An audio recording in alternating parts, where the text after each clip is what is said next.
Saya masih ingat betul saat itu. Pesawat Garuda dari Jakarta mendarat di Bandara Sentani tepat pukul 14.12 Witiklan. Udara panas langsung menyergap begitu pintu kabin terbuka. Campur bau tanah basah dan asap knalpot dari luar pagar. Saya, seorang jurnalis lepas asal Belanda yang sudah 8 tahun meliput konflik di Timur Tengah dan Afrika, datang ke Papua dengan tas ransel penuh catatan dan prasangka. Di kepala saya hanya ada satu gambaran. Wilayah yang dikelilingi desing peluru. Militer Indonesia berpatroli seperti penjajah. Dan pendeta-pendeta yang berteriak menuntut penarikan pasukan hanyalah suara putus asa dari korban yang tak berdaya. Judul berita yang saya baca di ponsel semalam. Salib di tengah desing peluru. Tokoh gereja Papua desak penarikan pasukan militer demi kemanusiaan. Terasa seperti drama emosional yang biasa saya jumpai di laporan-laporan lama. Saya pikir ini pasti akan jadi liputan yang mudah. Temukan penderitaan, rekam suara protes, lalu pulang dengan narasi yang sudah saya siapkan. Tapi realitas langsung menampar saya di detik pertama. Antrean imigrasi hanya 4 orang di depan saya. Petugas wanita berkerudung hijau muda tersenyum lebar. Tangannya cepat mengetik di komputer. "Selamat datang di Papua, Bapak. Tujuan utama?" Tanyanya ramah. Suaranya tenang, meski ruangan pengap. Dalam waktu kurang dari 3 menit, stempel sudah tertera di paspor saya. Tidak ada pemeriksaan berlapis. Tidak ada tentara bersenjata lengkap yang berdiri mengawasi seperti di bandara-bandara zona konflik yang pernah saya datangi. Saya keluar dengan koper. Masih setengah tak percaya. Jam menunjukkan 14.37. Panas 32 derajat. Tapi angin gunung sudah mulai berhembus pelan. Di luar gedung bandara yang sederhana tapi bersih, seorang pemuda berkaos hitam lusuh mendekat sambil mendorong motor metik merah. "Pak, mau ke Jayapura? Naik motor saja. Taksi resmi antreannya bisa 1 jam lebih. Saya antar pakai aplikasi, harganya jelas." Namanya Yonas, 27 tahun, asli Sentani. Ia memakai helm cadangan yang sudah agak penyok, tapi tetap memastikan saya pakai dengan benar sebelum gas. Motor meluncur keluar dari pelataran parkir yang tertib. Tidak ada klakson membahana. Tidak ada mobil-mobil parkir sembarangan menghalangi jalan. Pengendara lain memberi jalan dengan sopan ketika Yonas memberi isyarat tangan. Di pinggir jalan, seorang polisi lalu lintas berdiri di bawah payung biru, mengatur arus dengan peluit pendek-pendek. Wajahnya tak menunjukkan rasa lelah meski matahari masih tinggi. Kami melewati jalan raya Sentani, Jayapura. Di kiri kanan, rumah-rumah kayu bercat warna-warni berdiri rapi. Anak-anak bermain bola di halaman kecil. Ibu-ibu menjemur pakaian sambil mengobrol. Sesekali terlihat pos keamanan TNI dengan bendera merah putih kecil berkibar pelan. Tidak ada yang mengacungkan senjata ke arah kami. Yonas berbicara tanpa diminta. Suaranya tenang di antara deru angin. "Bapak dari luar ya? Hati-hati di jalan. Nanti sore biasanya hujan deras di pegunungan. Kalau mau ke desa-desa, bilang saja. Saya kenal banyak orang di sana." Ia tertawa kecil saat saya tanya apakah aman. "Aman kok, Pak. Kita hidup di sini setiap hari." Saya diam. Di dalam hati, saya membandingkan dengan bandara di tempat lain yang pernah saya kunjungi, di mana keos, suap kecil, dan ketegangan senjata adalah hal biasa. Di sini, segalanya berjalan terlalu normal. Terlalu tertib untuk sebuah wilayah yang digambarkan sebagai zona merah di banyak laporan internasional. Apa yang sebenarnya terjadi? Apakah ini hanya permukaan yang rapuh? Atau ada sesuatu yang selama ini luput dari kamera saya? Malam itu saya menginap di sebuah penginapan kecil di pinggir kota Jayapura. Kamarnya sederhana, AC bekerja pelan, tapi Wi-Fi stabil. Dari jendela, saya melihat lampu-lampu kota berkelap-kelip di lereng bukit. Suara azan maghrib bercampur dengan lonceng gereja yang berdentang pelan dari kejauhan. Saya buka laptop, mengetik catatan pertama. Hari pertama. Tidak ada chaos yang saya bayangkan. Tapi ini baru bandara. Besok saya akan ke pedalaman, bertemu tokoh gereja yang disebut-sebut dalam berita itu. Mungkin di sana baru terlihat sisi gelapnya. Saya belum tahu bahwa besok pagi ketika motor Yonas kembali menjemput saya menuju sebuah desa kecil di kaki gunung, saya akan mendengar cerita pertama yang mulai menggoyahkan keyakinan saya. Dan bahwa di tengah desa itu, di antara hembusan angin dingin pegunungan, saya akan melihat salib kayu sederhana yang berdiri tegak. Bukan sebagai simbol pemberontakan, melainkan sebagai benteng harapan yang rapuh di tengah suara-suara yang lebih keras. Pagi berikutnya, pukul 6.45 WIT, Yonas sudah menunggu di depan penginapan dengan motor yang sama. Kabut tipis masih menyelimuti jalan menuju pedalaman. Saya naik, tas kamera tergantung di bahu, dan kami meluncur ke arah selatan, melewati jalan aspal yang mulus meski kadang berlubang kecil yang langsung diisi kerikil oleh warga setempat. Udara dingin menusuk, aroma daun basah dan tanah merah bercampur. Setiap 15 menit sekali, kami melewati pos TNI kecil dengan 2-3 prajurit yang berdiri santai. Satu di antaranya melambai pelan saat melihat motor kami.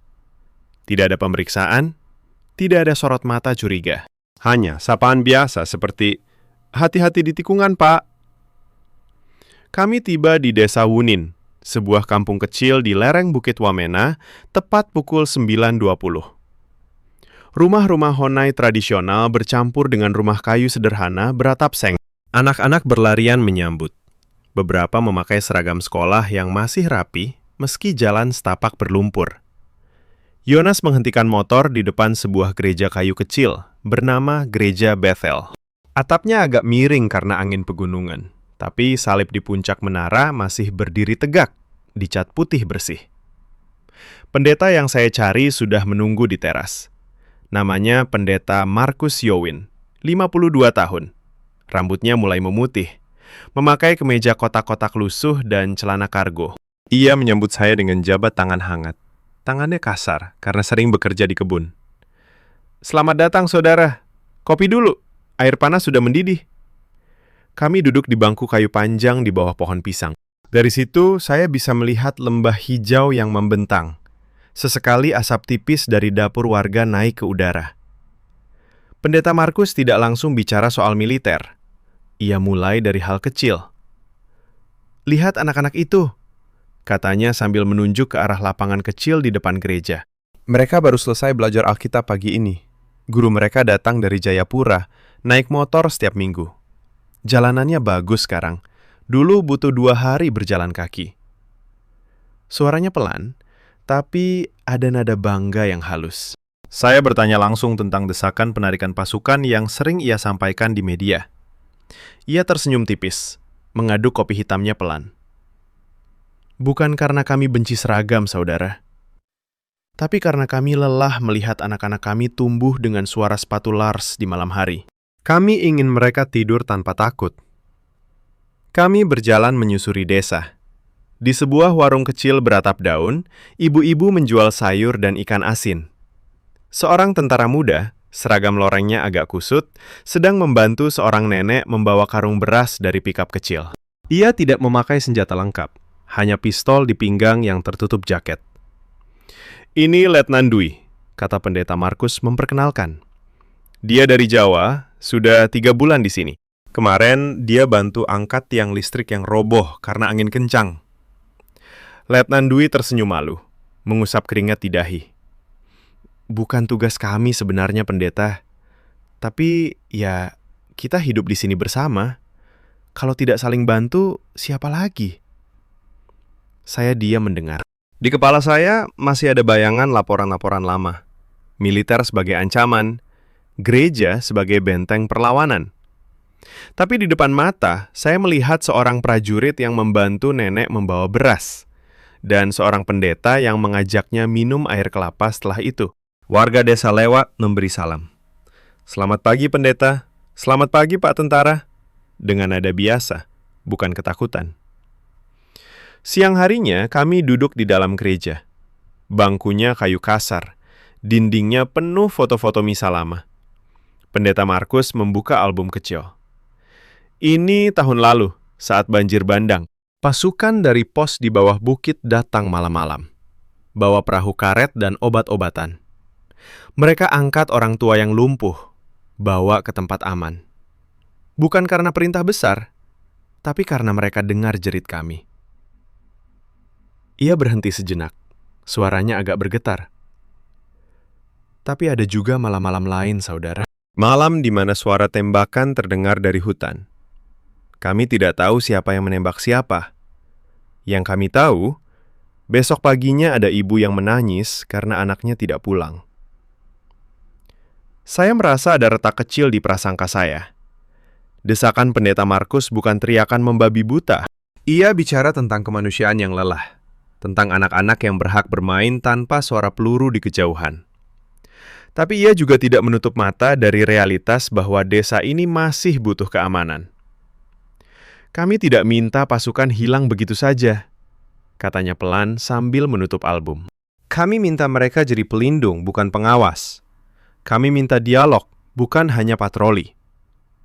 Sore menjelang, hujan deras turun seperti yang Yonas ramalkan. Kami berteduh di gereja. Anak-anak desa berlarian masuk, tertawa basah kuyup. Seorang gadis kecil mendekat ke Pendeta Markus, menyerahkan gambar salib yang ia warnai dengan krayon. "Ini untuk Bapak jurnalis," katanya malu-malu. Saya pegang kertas itu. Warna-warninya cerah meski tangan kecilnya gemetar karena dingin. Malam itu, di honai kecil yang disediakan warga, saya menyalakan recorder. Suara hujan deras di atap daun bercampur dengan suara doa malam dari gereja di kejauhan. Saya mengetik catatan. Hari kedua di desa. Bukan neraka perang yang saya bayangkan, tapi luka yang dalam dan harapan kecil yang masih bertahan. Pendeta Markus tidak berteriak. Ia hanya menunjukkan salib di tengah desa ini. Bukan untuk melawan, tapi untuk mengingatkan bahwa manusia tetap manusia. Saya belum tahu bahwa besok ketika kami mendaki sedikit lebih jauh ke sebuah kampung tetangga, saya akan mendengar desing peluru untuk pertama kalinya. Bukan di layar televisi, tapi di udara nyata. Dan di tengah suara itu, saya akan melihat Pendeta Markus berdiri tegak, mengangkat salib kayu sederhana di tangannya, bukan sebagai senjata, melainkan sebagai benteng terakhir kemanusiaan. Pagi ketiga, pukul 5.50 WIT, kabut masih tebal menyelimuti desa Wunin. Saya bangun karena suara ayam berkokok dan aroma kopi yang sudah diseduh di tungku luar honai. Pendeta Markus sudah siap dengan jaket tebal dan sepatu gunung usang. Hari ini kita ke kampung Yiwika, saudara. Jaraknya sekitar 2 jam jalan kaki naik. Ada rapat kecil di gereja sana. Anda boleh ikut lihat. Saya mengangguk. Tas kamera saya isi baterai cadangan. Yonas ikut serta, membawa tas kecil berisi roti dan air mineral. Kami berangkat saat matahari baru mengintip di balik bukit. Jalan setapak licin karena hujan semalam, tapi warga sudah membersihkan ranting-ranting yang jatuh. Setiap kami lewat, ada yang menyapa, "Pendeta, hati-hati ya!" sambil melanjutkan membersihkan kebun ubi. Di tengah perjalanan, sekitar pukul 7.40, kami istirahat di sebuah batu besar. Pendeta Markus mengeluarkan termos kecil. "Minum dulu. Di sini anginnya menusuk." Ia bercerita pelan tentang rutinitas gerejanya. Setiap Selasa pagi, ia dan beberapa ibu mengadakan kelas baca Alkitab untuk anak-anak. Kami ajar mereka bahwa Tuhan menciptakan Papua ini indah, bukan untuk dibenci atau ditakuti. Tepat pukul 8.25, kami tiba di kampung Yiwika. Gereja di sana lebih besar, terbuat dari papan kayu yang sudah agak lapuk, tapi lantainya bersih disapu. Sekitar 25 orang sudah berkumpul. Para kepala suku, ibu-ibu, 2 guru SD, dan seorang perawat dari puskesmas.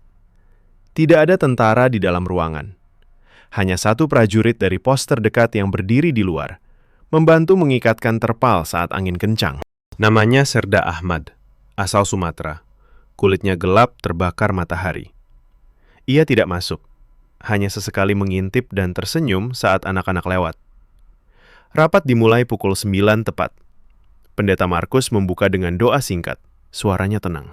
Topiknya bukan politik besar, tapi hal-hal praktis. Bagaimana memperbaiki jembatan gantung yang rusak bulan lalu. Siapa yang akan mengajar anak-anak matematika minggu depan? Dan bagaimana mendistribusikan bantuan beras dari pemerintah kabupaten? Saya duduk di belakang, mencatat. Suasana seperti rapat RT biasa di desa manapun di Indonesia. Bukan seperti pertemuan rahasia pemberontak yang saya bayangkan sebelumnya. Tapi lalu, sekitar pukul 10.15, suara itu datang. Desing peluru pertama terdengar dari arah hutan di sebelah barat kampung. Tajam, pendek, diikuti 2 letusan lagi. Semua orang di dalam gereja langsung diam. Anak-anak yang tadi bermain di luar langsung lari masuk. Ibu-ibu memeluk mereka. Pendeta Markus berdiri perlahan. Wajahnya tidak panik, tapi tegang. Ia mengambil salib kayu besar yang biasa dipakai di misa. Ukurannya sekitar 1 meter. Kayunya kasar tapi diukir halus. "Tetap di sini," katanya pelan kepada jemaat.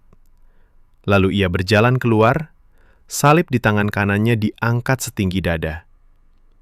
Saya mengikuti dari belakang. Jantung berdegup kencang. Serda Ahmad sudah berlari mendekat dari posnya.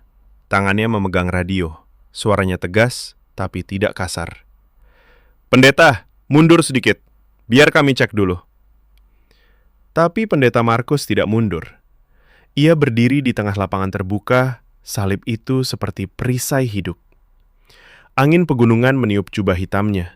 Beberapa menit kemudian, dari arah hutan muncul 3 pemuda dengan parang di tangan, napas tersengal. Mereka bukan kelompok bersenjata besar, hanya pemuda desa yang ketakutan karena mendengar kabar ada orang asing di kampung. Salah satu dari mereka sempat melepaskan tembakan peringatan ke udara dengan senjata rakitan sederhana. Serda Ahmad mendekat perlahan. Tangan kirinya terangkat menunjukkan tidak ada ancaman. "Tenang, saudara. Ini pendeta Markus. Ada tamu jurnalis dari luar. Tidak ada yang mau ganggu desa kalian." Pendeta Markus angkat suara. Suaranya tegas tapi penuh kasih. "Anak-anak, pulanglah. Ini bukan saatnya takut. Tuhan melihat kita semua hari ini." Ia melangkah maju. Salib masih diangkat. Salah satu pemuda itu menurunkan parangnya pelan. Matanya berkaca-kaca. "Pendeta, kami hanya takut ada yang datang lagi seperti tahun lalu." Saya berdiri tak jauh. Kamera di tangan tapi tidak berani merekam. Desing peluru tadi masih bergema di telinga. Bukan pertempuran besar, tapi cukup untuk membuat darah saya dingin. Dalam hitungan menit, ketegangan mereda. Serda Ahmad berbicara dengan pemuda-pemuda itu di samping gereja, memberi mereka rokok dan air. Pendeta Markus duduk bersama mereka. Salib diletakkan di tanah di antara mereka. Ia tidak marah. Ia hanya bertanya, "Kalian lapar?" "Ibu-ibu sudah masak ubi rebus di belakang." Siang itu, pukul 12.40, kami semua makan bersama di bawah pohon besar. Ubi rebus hangat, ikan asin, dan sayur daun singkong. Serda Ahmad duduk di sebelah pendeta Markus, bercerita tentang anaknya yang baru lahir di Medan. "Saya di sini supaya anak saya nanti tidak perlu takut seperti ini," katanya pelan. Pendeta Markus mengangguk. "Kita semua ingin hal yang sama, Serda. Tapi salib ini mengingatkan kami bahwa kemanusiaan tidak boleh hilang meski peluru berdenging." Sore harinya, saat kami kembali ke desa Wunin, hujan gerimis turun lagi. Saya berjalan di samping pendeta Markus. Kaki saya lelah, tapi pikiran saya lebih lelah lagi.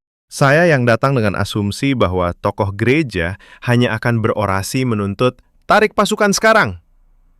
Malah melihat seorang pendeta yang mengangkat salib bukan untuk melawan militer, tapi untuk melindungi semua orang di depannya. Warga, prajurit, bahkan pemuda yang ketakutan. Malam itu, di Honai, saya menyalakan dekorder lagi. Suara desing peluru masih terngiang. Tapi yang lebih kuat adalah gambar pendeta Markus berdiri tegak di tengah lapangan. Salib di tangan, suaranya tenang di antara angin dingin. Saya mengetik catatan. Hari ketiga. Saya mendengar peluru sungguhan. Bukan di berita, tapi di udara Papua. Dan saya melihat salib bukan sebagai simbol perlawanan politik, melainkan sebagai suara kemanusiaan yang paling sederhana. Jangan tembak saudaramu. Prasangka saya mulai retak lebih dalam. Besok saya akan ikut pendeta ke puskesmas dan pos TNI. Mungkin di sana saya akan menemukan lapisan yang lebih rumit lagi. Angin malam meniup pelan melalui celah dinding Honai. Di kejauhan, lonceng gereja berdentang pelan sekali. Saya memejamkan mata, tapi tidur tidak datang mudah. Karena besok, saya tahu, saya akan melihat sisi lain dari seragam loreng yang selama ini saya anggap hanya ancaman. Pagi keempat dimulai dengan suara hujan gerimis yang pelan di atap Honai. Pukul 6.15 Witoto. Udara dingin menusuk tulang.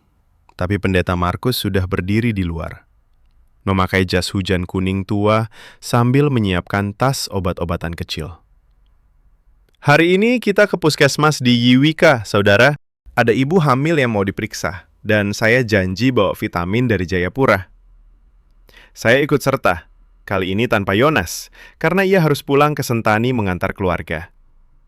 Kami berjalan kaki lagi, tapi jalannya lebih landai. Kami tiba di puskesmas kecil pukul 8.10. Bangunannya sederhana, cat putih agak mengelupas, tapi lantai semennya bersih dan ada generator listrik yang menyala stabil. Perawat bernama Suster Maria, perempuan Papua berusia sekitar 35 tahun, menyambut kami dengan senyum lelah tapi tulus. Pendeta datang lagi. Ibu Ani sudah nunggu sejak subuh. Di ruang tunggu, sekitar 12 orang duduk rapi di bangku kayu. Ibu-ibu dengan anak kecil, seorang lansia dengan tongkat, dan 2 pemuda yang kakinya luka karena kerja di kebun. Tidak ada antrean keos. Suster Maria memanggil nama satu persatu dengan suara lembut, mencatat di buku tulis tebal. Saya duduk di sudut, mengamati. Seorang prajurit TNI dari pos terdekat datang membawa kotak obat. Namanya Kopral Budi, asal Solo. Tubuhnya kekar, tapi gerakannya hati-hati. Ia meletakkan kotak itu di meja perawat. Ini tambahan paracetamol dan salep luka dari logistik kami, Sus. Kemarin Kapten bilang kalau habis, langsung lapor. Suster Maria mengangguk. Terima kasih, Kopral. Kemarin pas banjir kecil, anak buah Bapak juga bantu angkat pasien yang lumpuh. Kopral Budi hanya tersenyum tipis. Kita sama-sama di sini, Sus. Kalau tidak bantu, siapa yang mau? Pendeta Markus membantu mengukur tekanan darah seorang ibu hamil. Tangan kasarnya lincah memasang manset. Tekanannya agak tinggi, Bu. Minum obat ini dan istirahat banyak ya. Ibu itu mengangguk. Matanya berkaca-kaca. Terima kasih, Pendeta. Kalau tidak ada Bapak, saya takut melahirkan di sini. Di ruangan sebelah, Kopral Budi sedang menggendong anak kecil yang menangis karena suntik, sambil bercerita lucu tentang monyet di hutan Jawa. Anak itu tertawa di antara isak, dan ibunya tersenyum lega. Sekitar pukul 10.30, sebuah insiden kecil terjadi. Seorang pemuda dari kampung sebelah datang dengan luka sayat di lengan karena parang tergelincir saat membersihkan kebun. Darahnya cukup banyak. Suster Maria langsung membersihkan luka. Tapi stok benang jahit habis. Pendeta Markus langsung bergerak. Kopral, tolong ambil dari pos kalian. Saya tahu kalian punya. Kopral Budi tidak ragu. Ia lari keluar, naik motor trail, dan kembali dalam waktu 18 menit dengan paket steril. Ini dari medis kami, pakai saja. Tidak ada birokrasi panjang, tidak ada ini milik militer, tidak boleh. Hanya tangan yang cepat bekerja. Saya ikut membantu memegang lampu senter karena listrik sempat redup sebentar. Di bawah cahaya kuning itu, saya melihat wajah Pendeta Markus yang fokus. Tangannya membersihkan luka dengan telaten. Kopral Budi berdiri di samping, siap membantu angkat pemuda itu kalau perlu. Suasana ruangan tenang, hanya suara bisik-bisik ibu-ibu yang mendoakan. Tidak ada rasa takut berlebih. Luka itu dijahit dengan rapi, dan pemuda itu pulang dengan obat dan senyuman. Siang hari, pukul 13.05, kami makan siang bersama di teras puskesmas. Nasi kuning sederhana dari warung sebelah dibagi rata. Pendeta Markus duduk di antara Suster Maria dan Kopral Budi. Mereka bicara tentang hal-hal biasa. Harga beras yang naik, anak Kopral Budi yang baru bisa jalan, dan rencana perbaikan jalan setapak agar ambulans bisa masuk lebih mudah. Saya mendengar Kopral Budi bilang pelan, "Saya sebenarnya ingin pulang ke Solo bulan depan. Tapi kalau desa ini masih butuh, saya minta perpanjang. Di sini saya belajar banyak soal sabar." Pendeta Markus mengangguk. "Kita semua belajar sabar di sini, Kopral. Salib ini mengajarkan bahwa kemanusiaan itu bukan milik satu seragam atau satu suku. Tapi kadang, seragam itu sendiri yang membuat orang takut." Kopral Budi diam sejenak, lalu menjawab, "Saya mengerti, pendeta. Tugas kami berat. Tapi kami juga manusia. Ada yang capek, ada yang rindu keluarga. Kadang kami juga takut salah langkah." Sore pukul 16.40, saat kami berjalan pulang, hujan mulai turun lagi. Pendeta Markus berjalan di depan, salib kecil di sakunya. Ia berhenti di sebuah tikungan, menunjuk ke lembah di bawah. "Lihat, saudara. Di sana ada pos TNI yang baru dibangun tahun lalu. Bukan untuk mengawasi, tapi untuk bantu evakuasi kalau ada gempa atau banjir. Tahun lalu mereka selamatkan 47 orang dari longsor. Tapi tetap saja, ada malam-malam di mana warga mendengar sepatu Lars dan langsung ingat masa lalu yang pahit." Saya bertanya langsung, "Lalu, kenapa Bapak tetap desak penarikan pasukan?" Ia berhenti, memandang saya dengan mata yang lelah tapi jelas. "Karena kami ingin pasukan itu jadi tamu, bukan tuan rumah. Kami ingin mereka datang hanya saat dibutuhkan, bukan tinggal selamanya seperti pengawas. Kemanusiaan itu butuh ruang untuk bernapas, saudara." Salib ini berdiri di tengah desing peluru bukan untuk mengusir mereka, tapi untuk mengingatkan bahwa semua kami adalah anak Papua, anak Indonesia, anak Tuhan. Malam itu, di Honai, saya duduk di depan api kecil. Suara hujan deras di luar bercampur dengan suara doa malam dari gereja. Saya memutar ulang rekaman suara di puskesmas tadi. Tawa anak kecil, suara jarum jahit, dan percakapan pelan antara pendeta dan prajurit. Prasangka saya yang dulu, militer sebagai penindas murni, gereja sebagai korban murni, mulai hancur pelan-pelan. Saya melihat sistem yang berusaha berjalan di tengah luka lama. Puskesmas yang tetap buka, obat yang dibagi, tangan yang saling membantu meski seragam berbeda. Tapi saya juga tahu, besok akan lebih berat. Pendeta Markus bilang kami akan ke pos TNI kecil di pinggir hutan. Di sana, saya akan mendengar cerita dari sisi seragam loreng yang selama ini hanya saya lihat dari kejauhan. Dan mungkin di sana, retak di hati saya akan semakin lebar. Pagi kelima, pukul 7.10 WIT, kabut masih menyelimuti lembah ketika kami berangkat menuju pos TNI kecil di pinggir hutan kampung Yiwika. Pendeta Markus berjalan di depan dengan langkah mantap, membawa tas kecil berisi Alkitab dan roti. Saya mengikutinya. Sepatu gunung saya sudah basah oleh embun. Jalan setapak semakin curam, tapi ada tanda-tanda kecil yang menunjukkan perawatan. Batu-batu disusun rapi di tepi jurang. Tali pengaman anyaman rotan yang baru diganti. "Ini kerja bersama tahun lalu," kata Pendeta Markus tanpa menoleh. Warga, prajurit, dan pemuda gereja gotong royong 2 hari penuh. Kami tiba di pos pukul 8.45. Pos itu sederhana, bangunan kayu dengan atap seng, bendera merah putih berkibar pelan di tiang bambu, dan generator kecil yang berderum pelan. Hanya ada 6 prajurit di sana, semuanya muda. Seragam loreng mereka agak pudar karena sering kena hujan. Komandan pos, Letnan 1 Riko dari Bandung, menyambut kami di depan pintu dengan senyum lebar, meski matanya menunjukkan kurang tidur. "Pendeta Markus, kopi sudah panas. Tamu dari luar. Silakan masuk. Tapi maaf, tempatnya sempit." Di dalam, ruangan hanya cukup untuk 8 orang. Meja kayu kasar penuh peta lama dan termos kopi. Para prajurit sedang membersihkan senjata dengan kain lap bersih. Gerakan mereka rutin, tapi tidak tegang.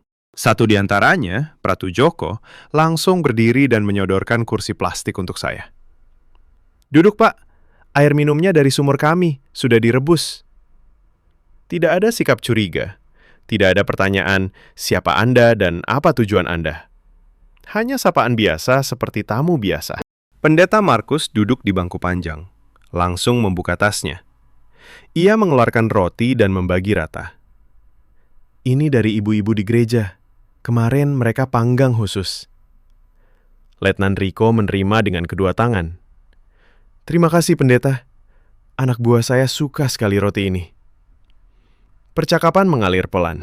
Mereka bicara tentang cuaca yang semakin tidak bisa ditebak, tentang harga solar yang naik, dan tentang anak Letnan Riko yang baru masuk TK di Bandung via video call semalam. Saya mendengar Pratu Joko bercerita pelan. "Saya rindu masak rendang ibu. Di sini kami cuma bisa goreng ikan sungai." Lalu tanpa diminta, Letnan Riko membuka laci dan mengeluarkan buku catatan tebal. "Ini catatan kami sejak 6 bulan lalu, pendeta.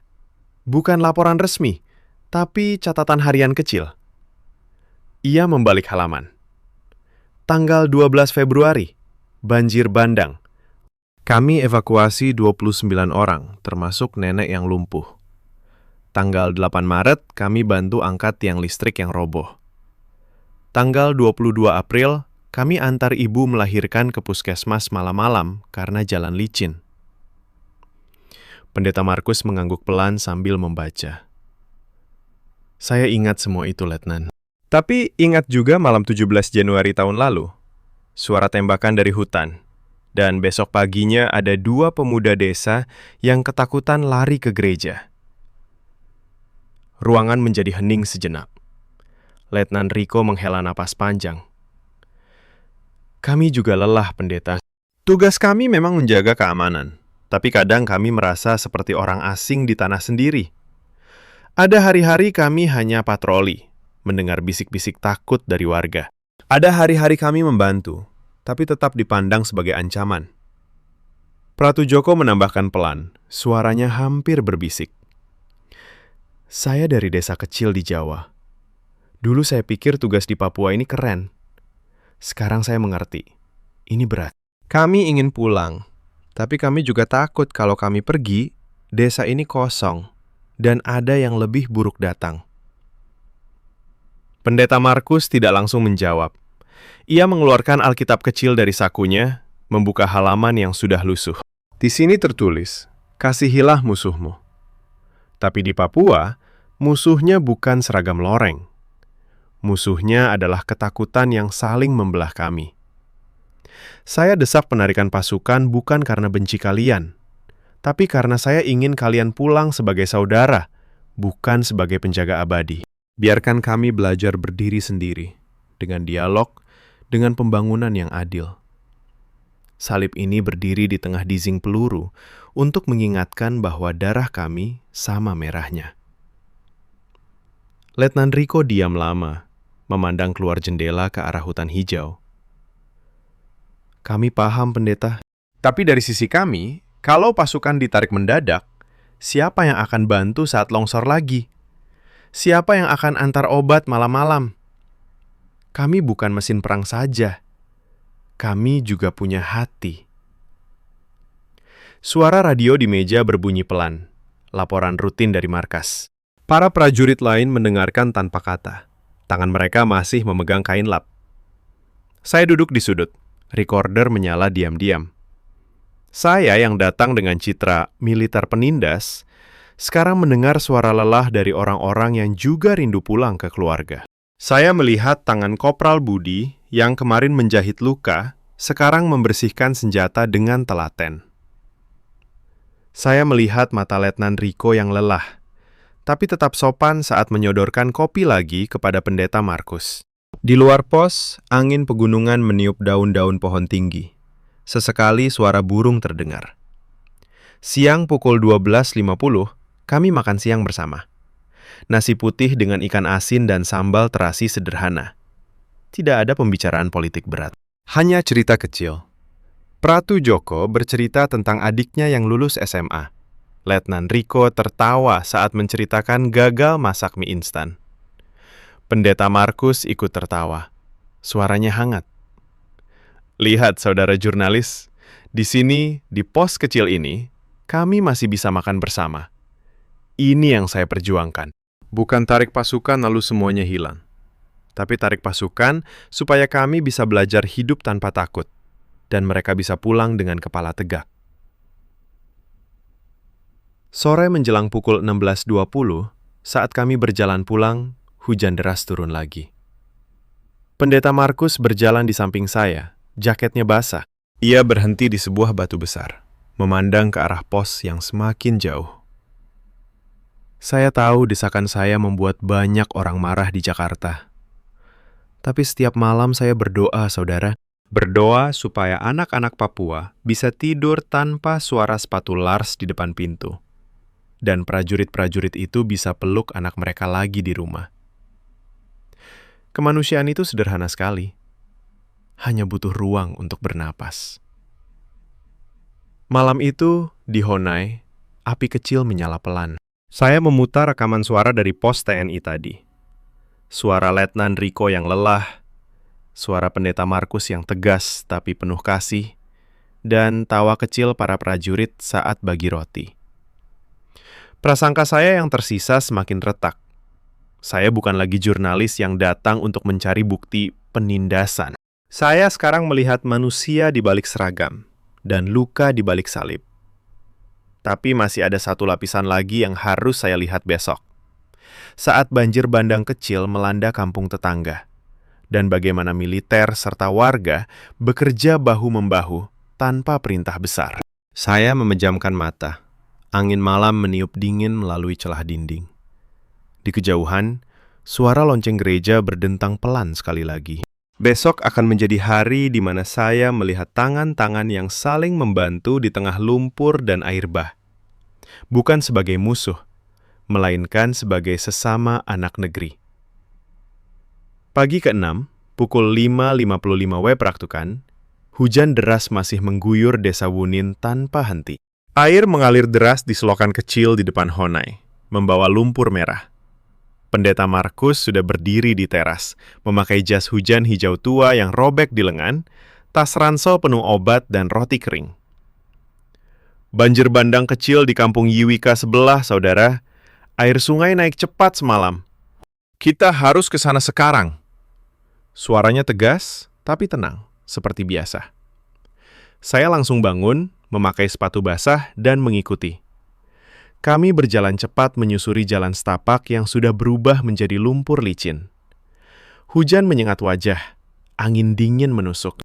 Sekitar pukul 7.20, kami tiba di pinggir kampung. Sungai kecil yang biasanya tenang, sekarang menjadi arus coklat yang mengamuk. Airnya sudah mencapai lutut di beberapa rumah Honai rendah. Anak-anak menangis di pelukan ibu. Beberapa lansia duduk di atap rumah yang setengah terendam. Suara air menggelegar bercampur jeritan warga yang memanggil nama keluarga. Di tengah kekacauan itu, saya melihat seragam loreng bergerak cepat. Letnan Riko dan anak buahnya dari pos TNI sudah tiba lebih dulu. Mereka tidak membawa senjata panjang, hanya rompi keselamatan dan tali tambang tebal. Letnan Riko berdiri di tengah arus air setinggi pinggang.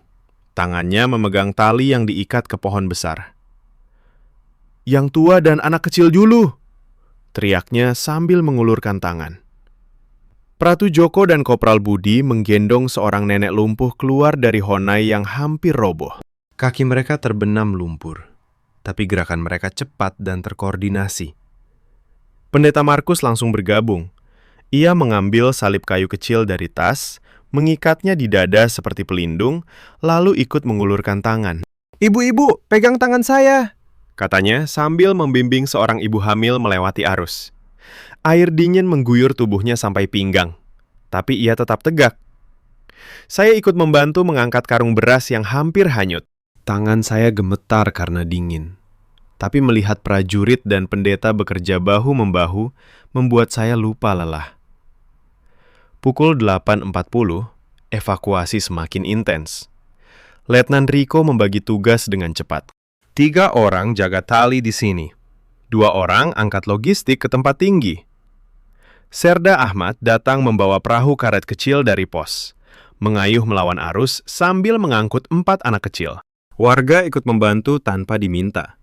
Pemuda desa memegang tali, ibu-ibu menyiapkan air minum panas di tempat aman. Tidak ada teriakan perintah kasar. Hanya koordinasi pelan seperti, "Sini, pegang ini. Hati-hati di batu licin." Sekitar pukul 9.55, banjir mulai surut pelan. Tapi lumpur tebal masih menutupi segalanya. Pendeta Markus berdiri di sebuah bukit kecil. Salibnya basah kuyup, mengatur warga yang mengungsi ke gereja yang lebih tinggi. Letnan Rico mendekat. Seragamnya penuh lumpur. Napasnya tersengal. "Pendeta, kami sudah hubungi puskesmas. Perawat Maria sedang dalam perjalanan dengan obat." Pendeta Markus mengangguk. Tangannya menepuk bahu Letnan Rico. "Terima kasih, Letnan.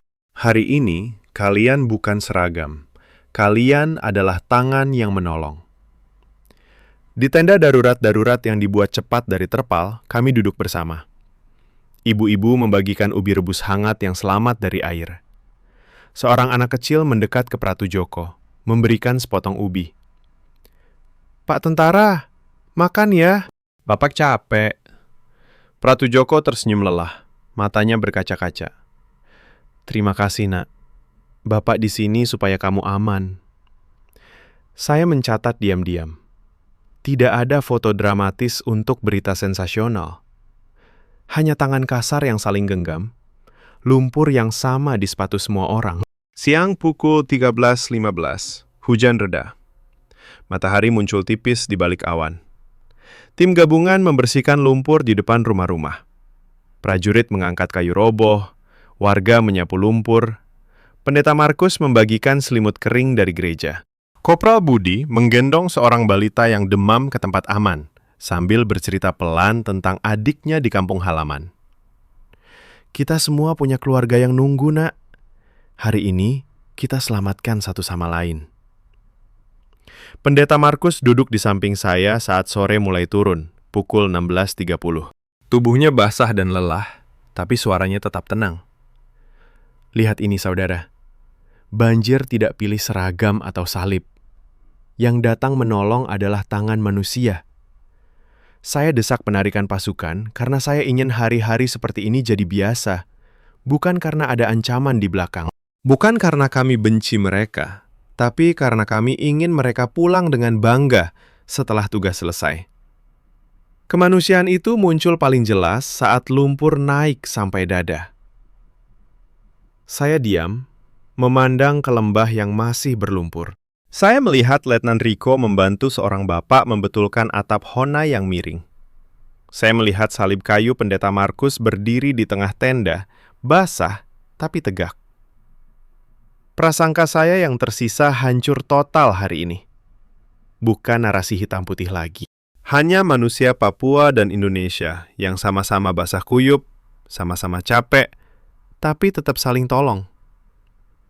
Malam itu, di hona yang selamat, api kecil menyala pelan. Saya mendengar suara doa malam dari gereja darurat. Suara pendeta Markus bercampur suara Letnan Rico yang ikut mengucap amin. Angin malam membawa bau lumpur dan daun basah. Besok adalah hari terakhir saya di sini. Saya akan duduk berdua dengan pendeta Markus di teras gereja, mendengar pengakuan hati saya sendiri yang sudah berubah. Dan mungkin di sana, saya akan mengerti mengapa salib itu tetap berdiri tegak di tengah segala desing dan banjir. Bukan untuk melawan, melainkan untuk menyatukan. Pagi ke-7, pukul 07.25 Witan punya. Matahari akhirnya muncul sepenuhnya setelah 6 hari hujan. Kabut tipis masih menyelimuti lembah, tapi udara terasa lebih ringan. Saya duduk di teras gereja kayu kecil di desa Wunin, secangkir kopi hitam hangat di tangan. Pendeta Markus datang membawa 2 potong singkong rebus dan duduk di sebelah saya. Jas, hujannya masih basah dari kemarin. Lumpur kering menempel di sepatu. Ia tidak langsung bicara. Kami diam bersama, memandang anak-anak yang mulai bermain di lapangan yang sudah dibersihkan dari lumpur. Akhirnya ia membuka suara, pelan dan tanpa beban.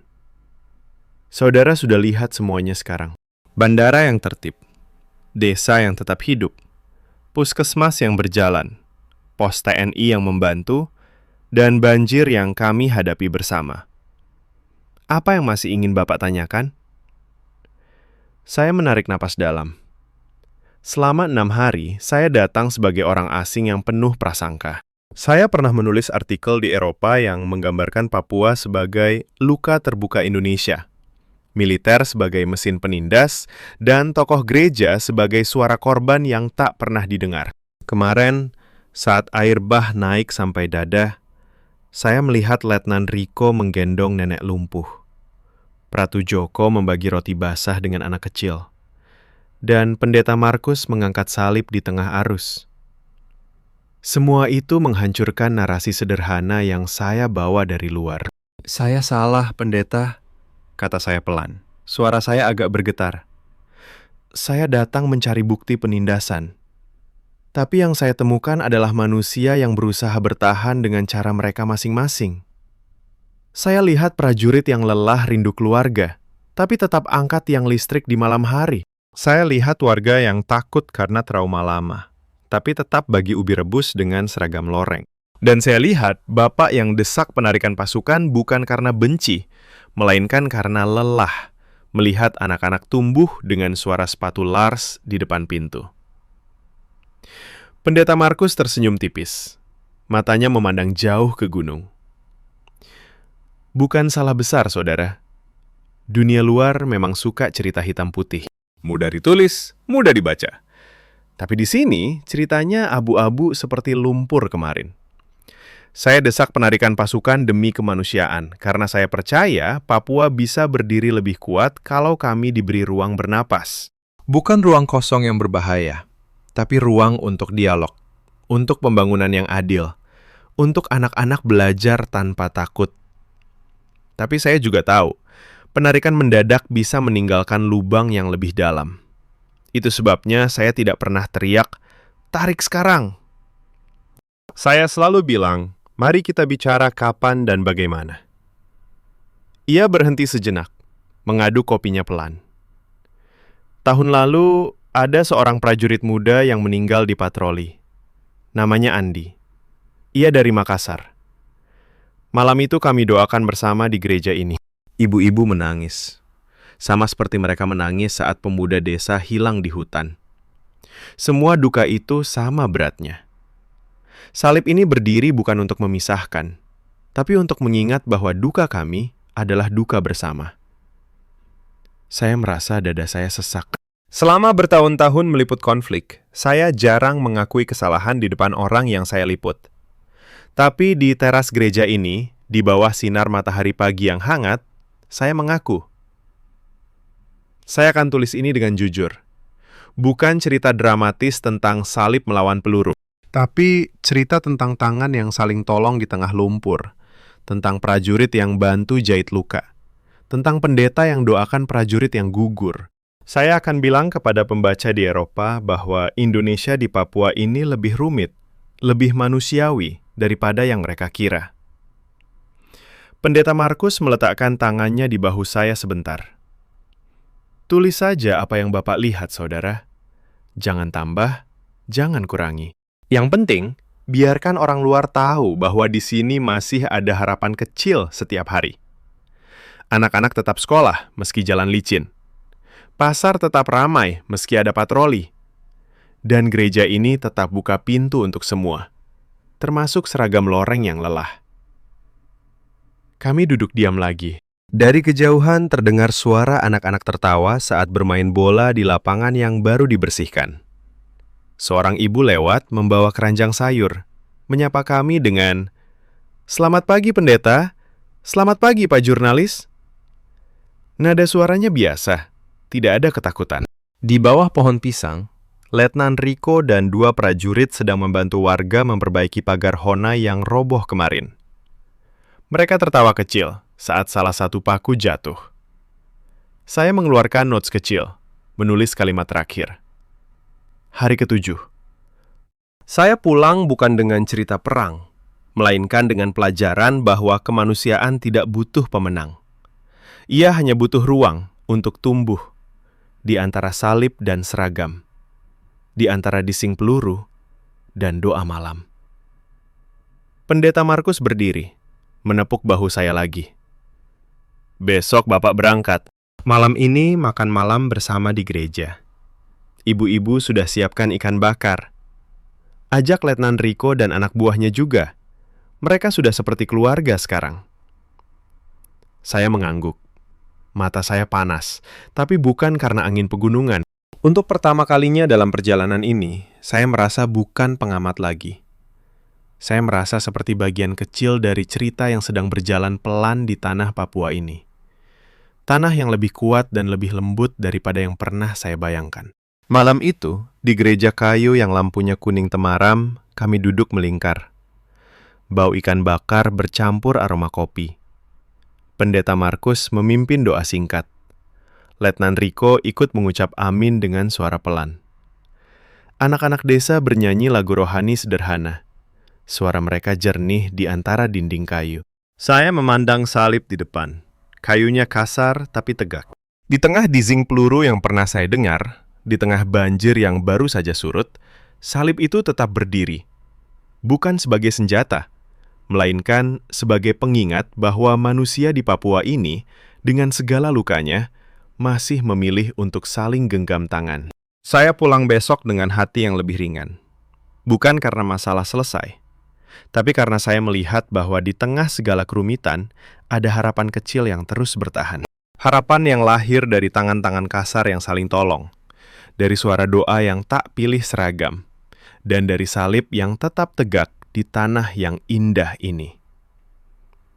Pagi ke-8, pukul 6.40 Witao.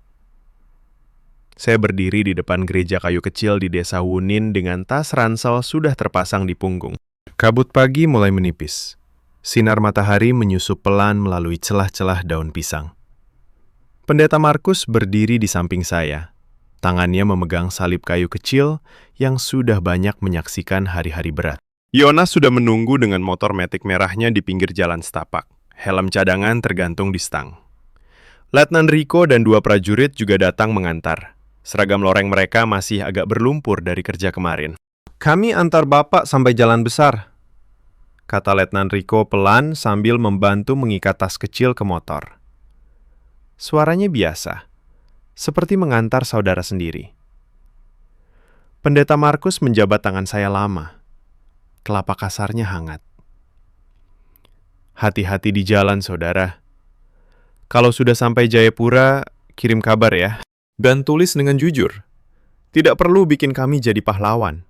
Cukup ceritakan apa yang Bapak lihat. Saya mengangguk. Tenggorokan tercekat. Saya janji, pendeta. Saya akan ceritakan tentang kopi pagi di teras, tentang tangan yang saling genggam saat banjir, tentang roti yang dibagi di pos TNI, dan tentang salib yang tetap tegap meski peluru pernah berdenging di udara. Kami berangkat pukul 7.05. Motor Yonas meluncur pelan menyusuri jalan setapak yang sudah kering sebagian. Di belakang, Letnan Rico mengikuti dengan motor trail milik pos. Angin pagi meniup dingin, aroma tanah basah dan daun segar memenuhi hidung. Setiap kami lewat rumah Honai, ada yang melambai kecil. Ibu-ibu yang sedang menjemur pakaian, anak-anak yang berlari kecil sambil berteriak, "Selamat jalan, Pak Jurnalis!" Tidak ada sorot mata curiga. Hanya sapaan biasa seperti tetangga yang berpisah sementara. Di tikungan sebelum jalan aspal besar, kami berhenti sebentar pukul 8.20. Letnan Rico turun dari motor, mengulurkan tangan. "Terima kasih sudah datang, Pak. Kalau ada waktu lagi, mampir ke pos. Kami masak mie goreng bareng."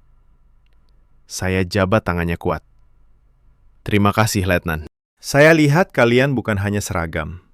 Kalian manusia yang capek, tapi tetap tolong." Pendeta Markus yang ikut sampai di sini berdiri di pinggir jalan. Salib kecil masih di tangan. Ia tidak berpidato panjang, hanya bilang pelan, "Papua ini tanah kami, saudara. tapi juga tanah Indonesia. Luka kami dalam, tapi harapan kami masih hidup setiap kali tangan saling tolong.